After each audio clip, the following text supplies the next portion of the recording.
누가 괴물인가? 누가 인간의 마음을 가지고 있는가? 일본 영화 괴물의 캐치프레이즈는 인간의 마음이란 게 있는가? 입니다. 굉장히 고묘한 캐치프레이즈예요. 사실 작품을 다 보고 나서 생각하면 이거 그런 내용 아니지 않아? 라고 반문을 제기하게 되는 캐치프레이즈지만 사실 이 캐치프레이즈 때문에 이 영화를 보는 관객이 영화를 오독하게 되거든요. 이 리뷰는 시작부터 스포일러 하고 들어갑니다. 영화를 볼 예정이신 분들은 지금 나가세요. 칸 영화제에 단골 출장하는 고레에다 히로카즈. 그의 작품 세계에서는 늘 서늘한 공기가 풍깁니다. 황금 종려상을 받았던 어느 가족에서도 그래요. 일단 가족이라고 합시다. 가족 구성원들이 뭔가 하나씩 나사가 빠져있고 이들의 행복이 영원할까? 같은 느낌. 어느 가족을 보신 분이라면 알겠지만 따뜻해 보이는 작품에 서늘함이 감도는 작품이라 영화를 볼 때 조금 불안감이 증폭되기도 합니다. 그런 의미에서 괴물은 정반대의 작품이에요. 이 작품은 3장이 시작되기 전까지, 아니 심지어 3장이 시작되고 나서도 꽤 서늘한 공기를 풍기고 다닙니다. 갑자기 달라진 아들의 모습, 이해할 수 없는 행동을 하는 내 자식, 학교에서는 다쳐서 돌아오고 엄마에게는 솔직하게 말하지 않게 돼 무기노 미나토의 미스테리가 이 작품의 초반을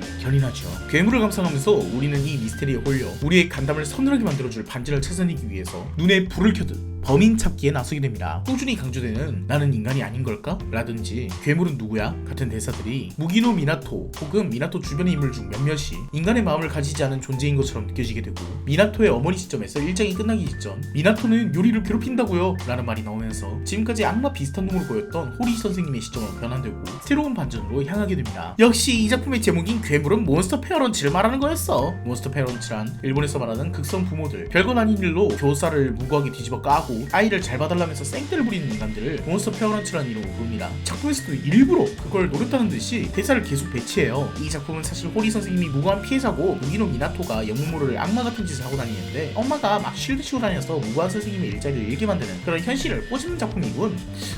몬스터 페어런치도 문제지만 역시 교장이라는 인간부터가 무슨 안일주의야. 일본은 저래서 안 된다니까. 학교의 평화를 위해서 무고한 사람을 만든다니 역시 엔자이 강국 일본이라고. 역시 지 눈에 세상이 전부 악마로 보이면 지가 세상에 악마라는 사실은 틀린 적이 없다니까. 그리고 이 작품은 또 한 번 모습을 바꾸죠. 일본에서 가뭄에 콩나듯이 나오는 퀴어 영어로 말입니다. 제 갤러리에서 어떤 분이 괴물을 애초에 쇼타 둘이 나오는 퀴어 영어라 소개했으면 동인여 팬덤이라도 붙어서 나름 흥행했을 텐데 라고 말을 하셨던 바 있지만 사실 그분도 장난으로 말한 것이겠지만은 이 작품은 그런 식으로 마케팅을 할 수가 없습니다. 이 작품은 일종의 메타피션적 기법을 쓰고 있기 때문이죠. 일부러 영화를 보는 관객을 오독하게 만드는 것입니다. 괴물은 누구일까? 인간의 마음을 가지지 않은 것은 누구일까? 캐치프레이즈와 대사에 현혹되어서 관객들은 괴물을 찾아내려고 안달을 냅니다. 그렇다 보니까 작품에 현혹되든 혹은 작품은 나에게 거짓말하고 있어, 진짜 나쁜 녀석은 서술 트릭을 쓰고 있지, 나는 모두를 의심스러운 눈빛으로 봐주겠어 라고 하면서 다른 인물을 의심하게 되든, 관객은 이 작품의 서늘한 미스테리에 빠져서 인간을 무한정 의심하게 되고 3장에서 진상이 밝혀지는 그 순간 우리는 하나를 깨닫게 되는 겁니다. 세상에 모두가 악마로 보이는 사람은 사실 그 세상의 악마이다 라는 말은 관객에게 적용되는 말이라는 걸요. 그렇습니다. 우리는 미나토의 엄마였다가 호리 선생이었다가 하면서 미스터리를 자기식으로만 접근하려다가 본질을 놓치고 누가 나쁜가만 파악하고 있었죠. 그러다 보니까 우리는 계속 진실을 파내려고 합니다. 미나토의 어머니가 미나토를 보채고 요리에게 가서 요리를 보채고,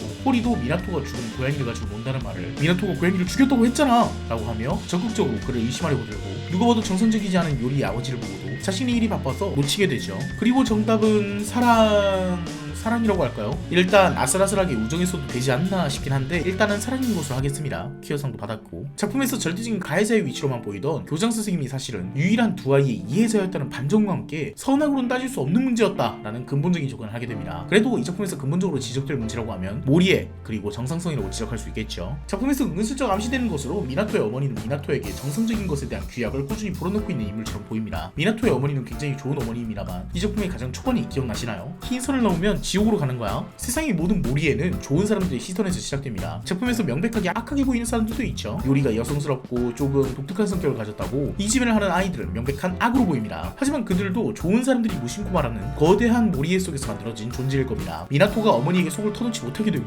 비밀스럽게 알 수 없는 행동을 하게 된 그 이유가 부모가 자식에게 사랑스럽게 던지는 말, 나는 네가 가족을 이룰 때까지 옆에서 꼭 지켜보기로 했단다 라는 그 말 때문이에요. 이거 되게 퀴어인 관객에게는 엄청 와닿는 대사일 거라고 생각합니다. 내가 너 결혼하는 거는 보고 죽어야지, 손주 얼굴은 보여줄 거지, 그냥 아들이나 딸이 장성해서 같은 행복을 누리리라 생각하고 이야기하는 대사들이 퀴어인 당사자에겐 절대 가족에게 자신의 성향을 터놓지 못하게 만드는 족쇄가 되죠. 내가 나 스스로를 온전히 터놓고 부모님에게 바라면 부모님은 얼마나 큰 실망을 하실까? 1장에서 미스테리를 불러일으키던 대사인 나는 아빠처럼은 되지 못해 라는 대사, 무슨 영혼 부르기인가? 그런 생각이 들 테지만 사실 그냥 아빠처럼 가족을 이룰 수 없다 라는 실제로 보았을 땐 별거 아닌 내용입니다. 아니 별거 아닌 내용은 아니긴 한데 초반에 나온 거 마냥 미나토가 무슨 사이코패스 살인 살인마나 방화마 같은 것보다야 훨씬 별거 아닌 내용이잖아요. 그저 사회의 정상성을 당연하다고 여기는 사람에게는 도저히 할 수 없는 이야기일 뿐이죠. 당연함을 전제하고 진행되는 극은 서로의 단절만을 낳게 됩니다. 그저 그 안에 그들이 당연하게 여겨주지 못할, 심지어는 관객조차 사전에 정보가 없다면 3장 직전까지도 예측하지 못할, 당연하지 못하다고 생각한 따뜻함이 그 안에 존재하고 있었던 것이죠. 이 작품은 모리에와 단절로 인해서 인간이 인간에게 괴물로 보이는 그런 총국을 당한 작품입니다. 우리 동네에는 괴물이 산다. 당연합니다. 내가 이해하지 못하는 인간은 모두 괴물일 수밖에 없죠. 괴물은 누구인가? 영화가 시선을 계속 바꾸어가기 때문에 이 작품에서 등장하는 모든 인물은 괴물의 모습을 띱니다. 심지어 관객은 가장 의심하지 않지만 작품에서 가장 괴물이란 말을 많이 듣는 대상은 바로 호시카와 요리입니다. 요리가 가장 다른 존재이기 때문이죠. 마치 별세계에 있는 존재 같아요. 모두가 미나토에게 요리와의 단절을 요구하는 것 같습니다. 남자들은 마치 요리를 괴롭히는 것이 일종의 통과 의례이기라도 한 듯 요리를 괴롭혀보라고 나서고, 요리를 괴롭히지 않으면 너를 무리해서 추천하겠다는 듯이 요리 하나를 희생해서 정상임을 증명받고 싶어합니다. 재밌는 논제 중 하나라고 생각해요. 왜 미나토는 요리를 괴롭혀야 무리해서 인정받는가? 남성성의 통과 의례에 대한 연구 주제로도 쓸 수 있을걸요? 사실 요리와 미나토의 관계는 다들 아시다시피 일본 작품에서 굉장히 흔한 관계성입니다. 영화를 보면서도 순식간에 눈치챌 수 있었어요. 이거 지오반니랑 캄파넬라잖아?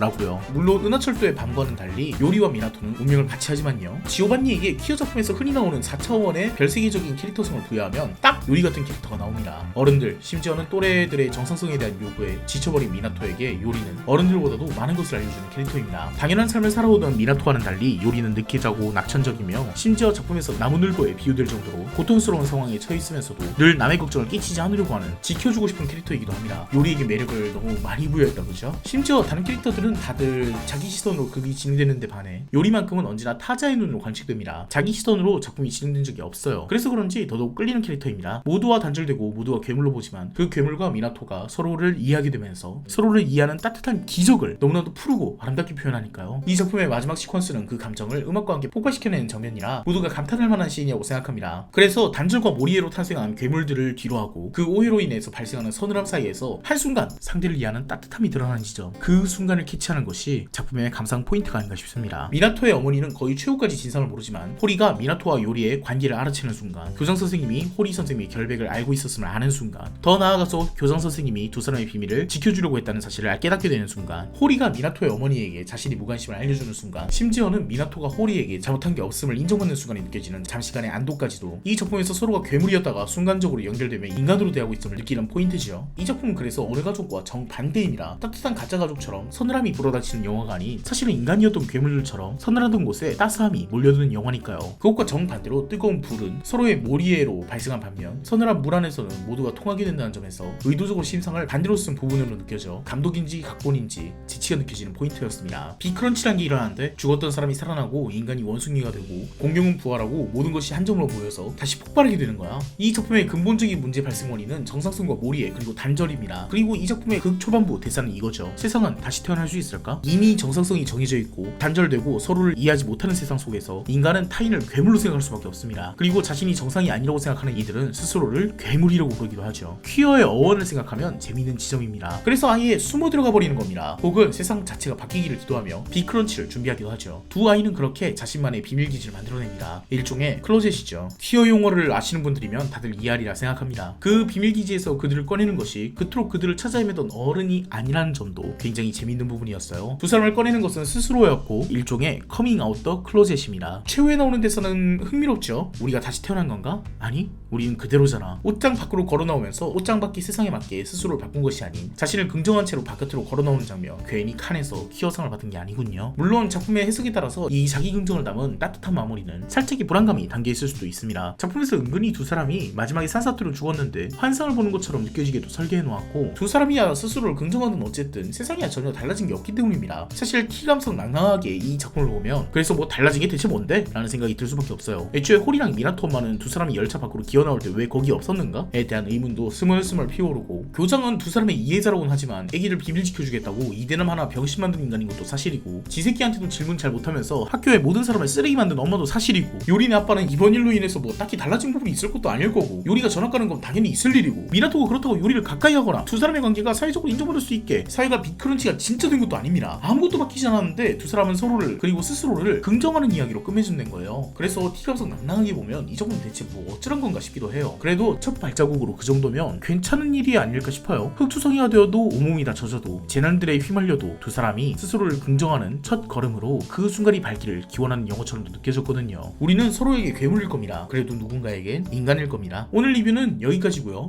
끝까지 봐주셔서 감사합니다.